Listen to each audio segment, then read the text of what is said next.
माहितीच असेल की तकलादू काही मचाण आतमध्ये जे बांधली जातात ते फक्त सेन्सर्सच्या पुरते वापरातले असतात.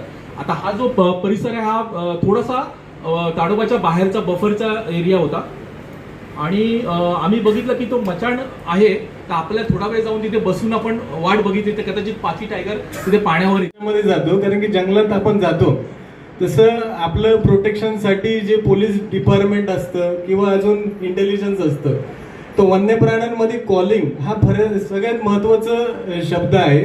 ते सगळ्यात Another world exists alongside us, silent, unseen, wild.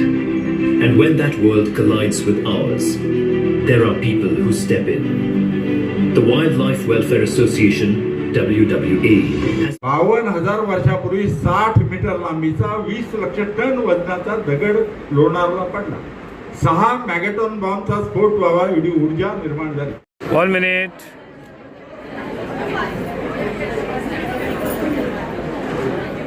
Rajaram Salvi विचारमंचच्या वतीने आज सहस जीवन आणि अनेक कार्यक्रमाचं आयोजन केलं होतं. काय सांगाल त्या संदर्भात?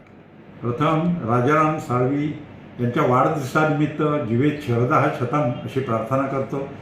आणि आजचा कार्यक्रम हा अतिशय उत्तम होता. वन्यजीव रक्षण करायला पाहिजे, पण ते करताना आपलं स्वतःचं रक्षण आणि वन्य प्राण्यांचं रक्षण व्हायला पाहिजे. खरं सांगायचं तर वैज्ञानिक दृष्टिकोन पाहिजे. पर्यावरणाचं आपण रक्षण करायला पाहिजे.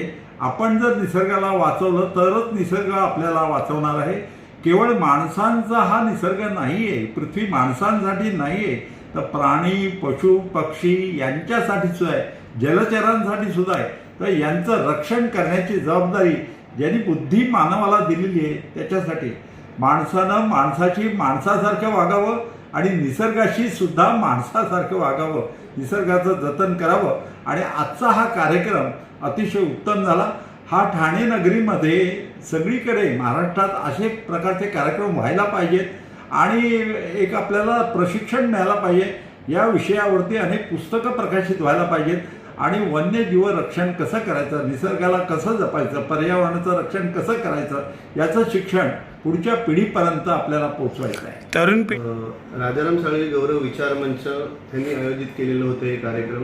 आणि आज या विचारमंचाचं स्थापना झालेलीचं मी मुख्य उद्देश सांगतो. का स्थापनाचं कारण होतं का इकडचे कलावंत जे कर्तृत्ववान लोक आहेत त्यांना एका छत्रछायाखाली आणायचं हे आमचं मेन कर्तृत्व होतं आणि हे पार पाडायचं आम्ही काम केलेलं आहे. इकडे हे 3रं पर्व आम्ही पार पाडले जिथे आम्ही शैलेंद्र पाटील यांना बोलवलेलं होतं, ज्यांनी वन्यजीवबरोबर माहिती दिलेली आहे, निसर्गाची माहिती दिली आहे, चांगली सखोल माहिती दिलेली आहे. त्यानंतर डाक्रू सोमन सर आले होते, त्यांनी देखील खूप चांगली माहिती दिलेली याची आणि स्टुडंट्सनी देखील लाभ घेतला ह्याचा इकडचा आणि चांगली प्रकारे कार्यक्रम झालेला आहे. हा नागरिकांना आणि विद्यार्थ्यांना व्याख्यानमाळा आणि विचारमंचातून बोध घेण्यासारख्या भरपूर गोष्टी असतात त्या आणि वेगवेगळे टॉपिक्स आम्ही तिकडून निवडतो. प्रत्येक वर्षी नवीन टॉपिक्स असतात.